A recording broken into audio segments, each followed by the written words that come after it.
We have located the new ring. Send the Nazgûl. All of them. I know what you fear, Tony. Vậy là chắc chắn năm sau, chúng ta sẽ được sống lại cảm giác về vùng đất Trung Địa với những huyền thoại.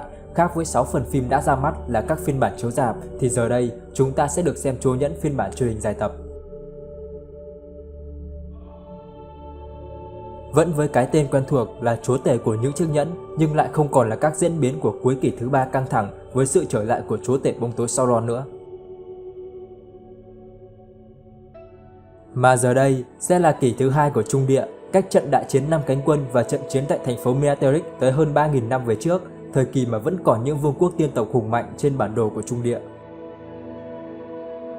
Gần đây, Amazon cũng đã công bố chính thức thời điểm khởi chiếu series phim Chúa tể của những chiếc nhẫn sẽ là vào mùng 2 tháng 9 của năm 2022 với một hình ảnh nhá hàng đậm chất hại não, khi đó là hình ảnh thiên quốc của thời đại hai cây thần.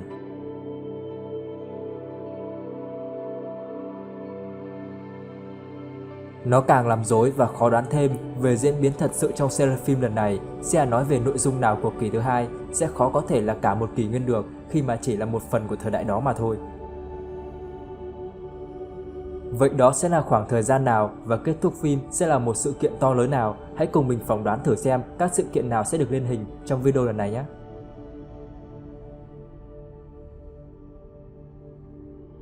Sự kiện đầu tiên mà có thể chỉ là lời kể chứ sẽ không thực sự được đi sâu vào trong nội dung, đó có thể sẽ là sự ra đời của quốc đảo Númenor. Númenor là một thế lực mạnh mẽ hiện diện tại kỷ thứ 2 của Trung Địa nên kiểu gì cũng sẽ có trên phim.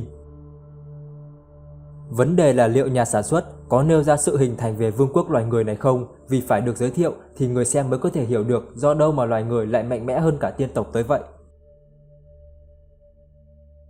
Númenor tuy không phải là lực lượng chủ lực gây chiến với Sauron nhưng lại là lực lượng then chốt để quyết định sự thắng thua của những trận chiến quan trọng tại kỷ thứ 2.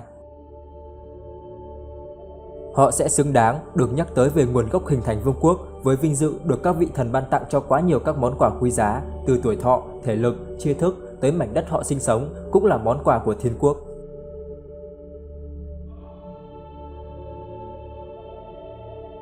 Nhờ đó mà họ đã phát triển mạnh mẽ, bành trướng rộng khắp Trung Địa với các thuộc địa khắp nơi, giao thương xuyên lục địa cùng với những hạm đội hải quân mạnh nhất trong lịch sử thế giới. Tất cả những điều đó có được là vì sự anh dũng của tổ tiên họ khi đã sát cánh cùng với tiên tộc chống lại các quân đoàn bóng tối của Morgoth tại kỷ thứ nhất.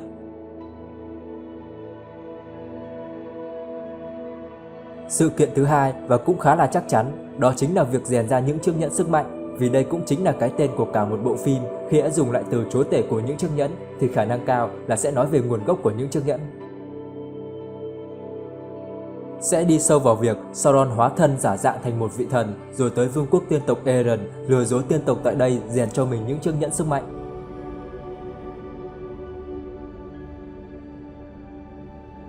Ở đây sẽ hiểu rõ được các chiếc nhẫn sức mạnh do đâu lại được phân phát cho mọi chủng tộc khi mà tiên tộc kịp thời phân tán những chiếc nhẫn sức mạnh này. Với 7 chiếc được tặng cho người lùn nắm giữ và 3 chiếc nhẫn cho tiên tộc được đích thân Celebrimbor gửi sang cho đại đế Galgala cất giữ, chúa tể bóng tối chỉ lấy được 9 chiếc nhẫn dành cho loài người mà thôi.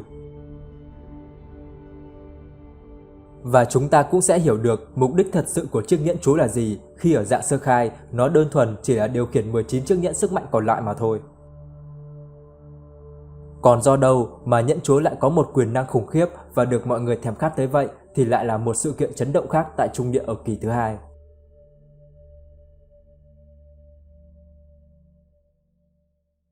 Đó chính là sự kiện mà mình nghĩ nó sẽ được nhắc tới trong series phim lần này, sự kiện vương quốc Númenor sụp đổ. Đây sẽ là thời kỳ cực kỳ đen tối tại kỷ thứ 2 khi mà vương quốc mạnh mẽ nhất của Trung Địa hướng mình theo con đường bóng tối.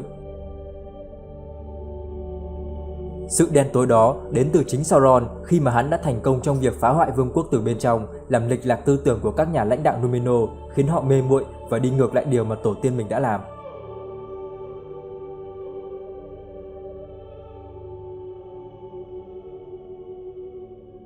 Từ một vương quốc tôn thờ, biết ơn các vị thần, giờ đây trở thành một vương quốc đố kỵ với tiên tộc, muốn có được mọi thứ trên đời, bao gồm cả sự bất tử. Để rồi khi các vị thần phẫn nộ, quyết định xóa sổ vương quốc thì một loạt các diễn biến quan trọng đã diễn ra để có một kỷ thứ ba rối loạn tới vậy. Như việc một phần người dân Númenor vẫn tôn thờ các vị thần đã sang tới Trung Địa và thành lập nên vương quốc phương Bắc Ano và vương quốc phía Nam Gondor trở thành một đối trọng cản bước Sauron bành trướng Trung Địa. Và sự kiện chúa tể bóng tối Sauron cũng bị nhấn chìm cùng Númenor, dẫn tới thân xác chính của hắn đã không còn, hắn phải chuyển toàn bộ sức mạnh của mình vào chiếc nhẫn chúa để gửi nó về Trung Địa. Chính điều đó đã khiến về sau Sauron quá phụ thuộc vào chiếc nhẫn, trở thành một điểm yếu của hắn và cũng trở thành một thứ báu vật mà ai cũng thèm khát. Khi có chiếc nhẫn cũng có nghĩa là đang nắm giữ sức mạnh của Sauron.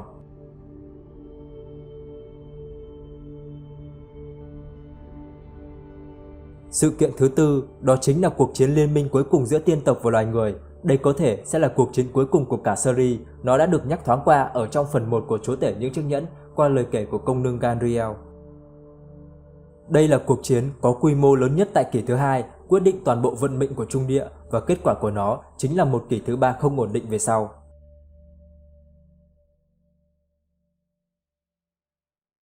Tất cả các chủng loài tự do tại Trung Địa cùng nhau hợp lực đánh phủ đầu chúa tể bóng tối trước khi mà hắn kịp hồi phục lại nguyên vẹn sức mạnh sau biến cố sụp đổ của vương quốc Númenor kể trên. Chúng ta sẽ thấy rõ diễn biến thật sự của trận chiến cùng với sự hoành tráng hơn rất là nhiều so với trận đại chiến của 5 cánh quân và trận chiến trên cánh đồng Fëanor đã được ra mắt trước đó. Hiểu được sự mất mát của tiên rừng khi mà Thorin đã phải trải qua sự quy củ chiến đấu đẹp mắt tới từ những tiên tộc nô đo của Lindon và Rindel.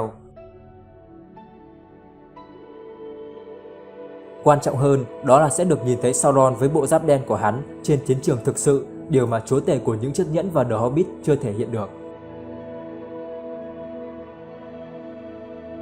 Sự kiện thứ 5 có thể xuất hiện trên phim, đó chính là sự xuất hiện của hai vị pháp sư xanh còn lại. Chắc nói tới đây, nhiều bạn sẽ cho rằng mình đang tào lao khi nhóm Istari xuống Trung Địa là vào kỷ thứ 3 cơ mà, sao kỷ thứ 2 lại nói tới họ được. Thực chất, Istari không phải là nhóm những vị thần đầu tiên xuống Trung Địa. Khi Sauron quay trở lại trước đó rất lâu, đã có rất nhiều các sứ giả của Thiên Quốc được cử sang Trung Địa phụ giúp cho các dân tộc ở đây. Tiên tộc cũng có, mà Maya cũng có. Cụ thể ở đây là Atlanta và Palando, họ đã được cử xuống Trung Địa trong thời gian mà những chiếc nhẫn sức mạnh được rèn ra. Họ được giao nhiệm vụ đi tới các vùng đất phía đông của Trung Địa, gắn kết các chủng loài ở đây cùng nhau chống lại chúa tể bóng tối, làm suy giảm những mắt xích loài người theo phe bóng tối.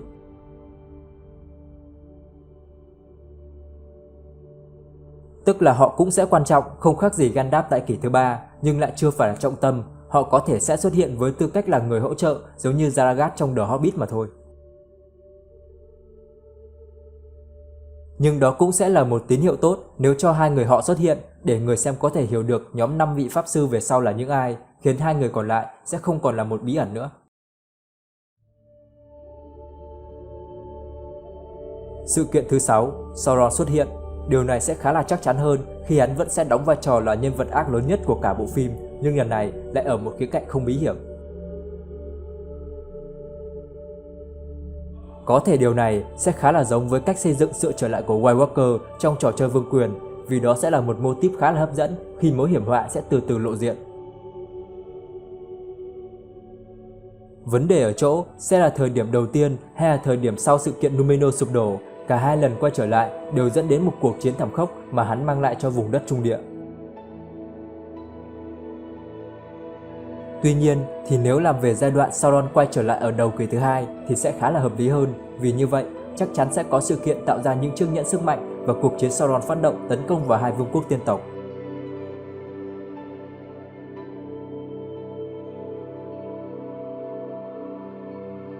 Và sẽ thật hấp dẫn làm sao nếu như chúng ta được nhìn thấy bản thể đẹp đẽ đầu tiên của Sauron, chắc hẳn sẽ hút hồn không kém, vì hắn cũng từng là một vị thần tài năng của Thiên Quốc.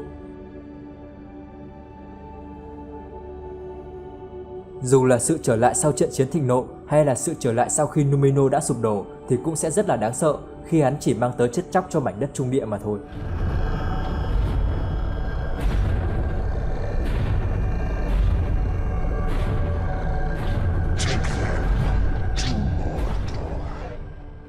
Sự kiện thứ 7, chúa tể bóng tối Sauron xây dựng tháp bóng tối Barad-dûr. Tháp bóng tối là nơi ngự trị của con mắt Sauron tại kỷ thứ 3 của Trung Địa, nhưng phim chưa khắc họa rõ nơi ở của Sauron hùng vĩ tới cỡ nào. Để có được ngọn tháp cao gần 1000 rưỡi như vậy, cả kỷ thứ 2, Sauron đã phải dồn toàn tâm toàn lực để xây dựng ngọn tháp này. Nó sẽ không hề là vô lý nếu như ngọn tháp này được cường hóa bởi chính sức mạnh của Sauron.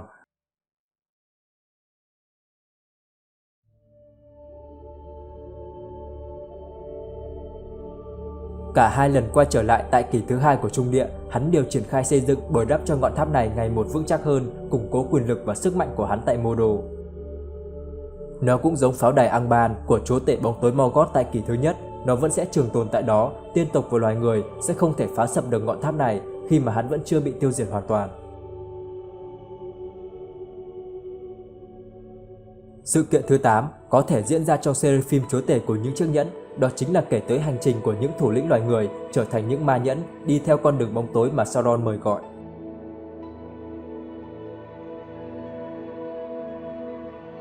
Các ma nhẫn luôn là cánh tay phải đắc lực của Sauron, họ cực kỳ đáng sợ và bí ẩn, cuộc đời họ bị gắn liền với những chiếc nhẫn sức mạnh, thứ cho họ sức mạnh, sự bất tử nhưng lại trói buộc họ với bóng tối. Còn gì hấp dẫn hơn khi được thấy nguồn gốc về cuộc đời họ trên phim, do đâu mà họ lại chấp nhận chiếc nhẫn sức mạnh mà Sauron đang có. Khi đó, chúng ta sẽ thấy không chỉ có Wicking mà còn có những ma nhẫn khác cũng nguy hiểm không kém như là Camus hay là Akohel. Sự kiện thứ 9 có thể sẽ là sự hình thành của Vương quốc Gondor và nguồn gốc về cây trắng của Gondor. Đó là loài cây mang tính chất biểu tượng rằng loài người vẫn luôn tin tưởng vào các vị thần và sẽ không bao giờ khuất phục bóng tối. Cây trắng có nguồn gốc là một dạng cây giống với hai cây thần phát sáng khi xưa tại Thiên Quốc, được mang tới Númenor để trồng, nhưng về sau, với sự đen tối dần dần của các vị vua Númenor, cây trắng đã không còn được trân trọng nữa. Đỉnh điểm là việc Sauron yêu cầu phá bỏ các cây trắng để hiến tế cho Morgoth. Isildur khi này đã phải liều mình để lao vào lấy một quả của cây trắng mang đi. Điều đó đã cứu sống những người vẫn còn trung thành với các vị thần khi họ không bị sặc nước cùng với cả vương quốc, để rồi ông đã trồng lại cây trắng đó tại thành phố Minas Tirith để tưởng nhớ tới người em trai của mình.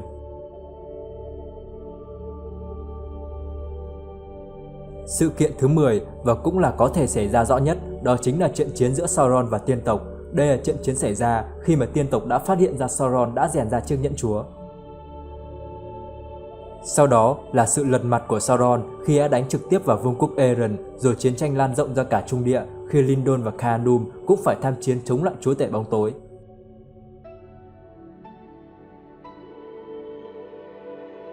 Chúng ta sẽ được thấy chúa tể bóng tối Sauron trực tiếp ra trận với lực lượng hùng hậu nhất, gây bất ngờ cho mọi vương quốc tại Trung Địa, xóa sổ trực tiếp Eren.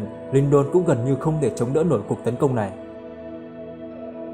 Chỉ tới khi Númenor tham chiến với một đội quân vô đối lúc bấy giờ, Lindon mới không có kết cục giống Eren. Không những vậy, Númenor còn cho Sauron đúng cái nịt để mang về Mordor khi quét sạch đội hình của Sauron.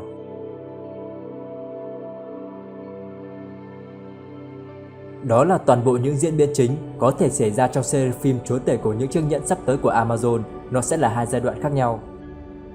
Và chưa biết cụ thể đó là giai đoạn đầu của trận chiến Sauron với tiên tộc với nguồn gốc của những chiếc nhẫn sức mạnh và sự hình thành của các Nagul, hay là giai đoạn cuối của cuộc chiến liên minh cuối cùng giữa tiên tộc và loài người với sự sụp đổ của Númenor, Sauron bị mất nhân dạng và sự hình thành của vương quốc Gondor tại Trung Địa. Dù là giai đoạn nào thì nó vẫn sẽ là một siêu phẩm với chúng ta, thậm chí nếu tham lam, có khi Amazon lại ôm luôn cả hai giai đoạn cũng nên. Tuy rằng nó sẽ là khó, nhưng mà đã mơ thì cứ mơ cho lớn thôi. Đó là toàn bộ chia sẻ của mình, phỏng đoán về nội dung phim sắp tới khi mà chưa có trailer. Các bạn nghĩ sao về bộ phim Chúa tể của những chiếc nhẫn sắp tới? Theo các bạn, những diễn biến nào sẽ xảy ra trong phim? Hãy cho mình biết dưới phần comment nhé. Còn bây giờ thì xin chào.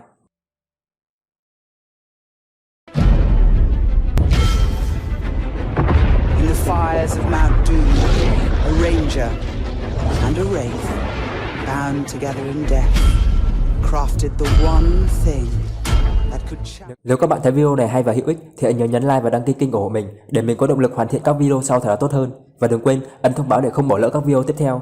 Tham gia group Chúa Nhẫn trên Facebook để cùng trao đổi, chia sẻ về thế giới của Chúa Nhẫn. Xin chào.